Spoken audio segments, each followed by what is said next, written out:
Chers amis, nous sommes devant l'église Saint-Coulon du village Saint-Coulon, entre Cancale et Saint-Malo, plein nord de la Bretagne. Et Saint-Coulon, c'est Saint-Colomban en breton et en patois breton.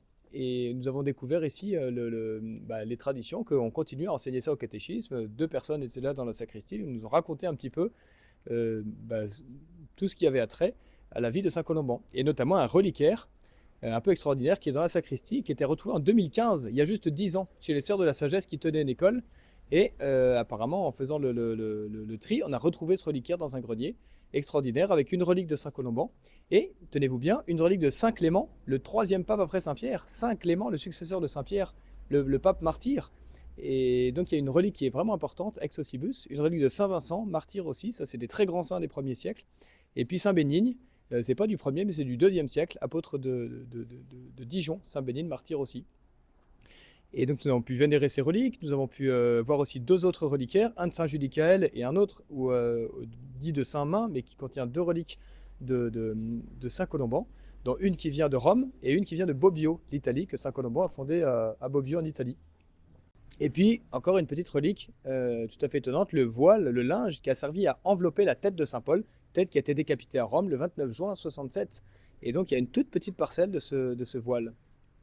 Et puis ensuite, derrière l'église, ils nous ont montré aussi une croix qui est tombée il y a quelques années, qui a été mise près de l'église, mais qui commémorait avant, dans l'anse du Guesclin, donc sur la plage, l'endroit précis du débarquement de Saint-Colomban avec ses 12 moines, comme les 12 apôtres, comme le Christ avec ses 12 apôtres. C'est sur cette plage, l'anse de Duguesclin, que vous voyez derrière moi là, donc entre Cancale et Saint-Malo, que Saint-Colomban avec ses 12 compagnons débarque ici, en ce lieu précis.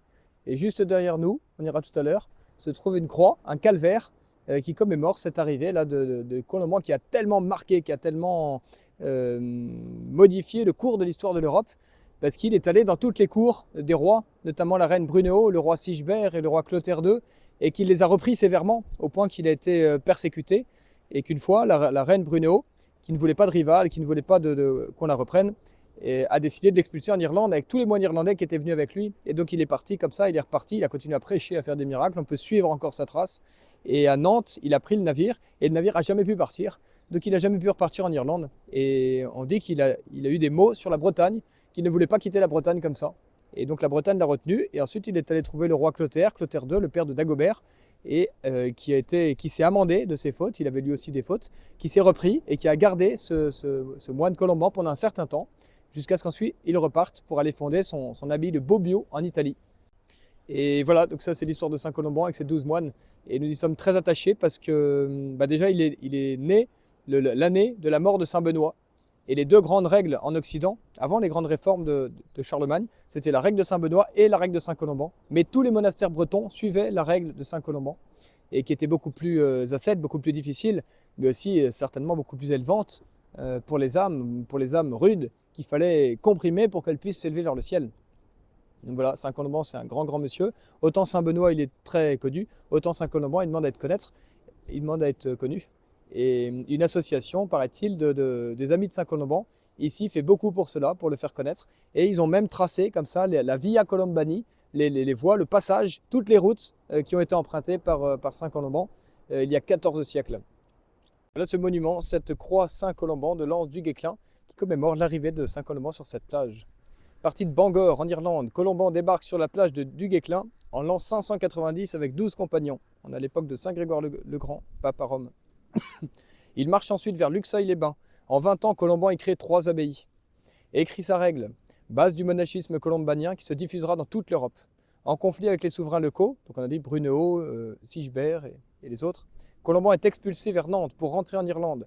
La tempête le renvoie à la côte. Signe de Dieu, Colomban reprend son grand voyage vers l'Allemagne, l'Autriche, le Liechtenstein, la Suisse et l'Italie.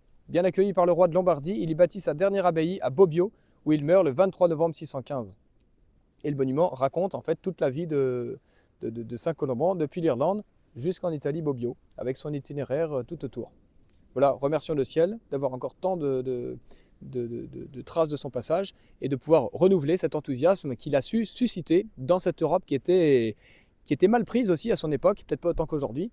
Et donc espérons qu'il y ait d'autres saints Colomban peut-être pour entraîner les âmes vers le ciel et vers la foi catholique. En dessous de ce socle qui raconte l'histoire, Saint-Colomban. Ici, vous avez le reste de l'ancienne croix, avant qu'il y ait ce nouveau monument, qui rappelle que ça fait longtemps qu'on garde la trace et qu'on n'a pas inventé comme ça tout d'un coup un jour, comme ceux qui ont mis ce monument, ils l'ont mis ici, parce qu'avant il y avait une croix, mais qui était détruite, et donc on a fait un nouveau monument. Donc voilà, c'est ce fil rouge de l'histoire qu'on aime tellement retrouver, et c'est vraiment une bonne idée d'avoir pu insérer cette croix ancienne dans ce monument qui est nouveau. Nova et Vetera.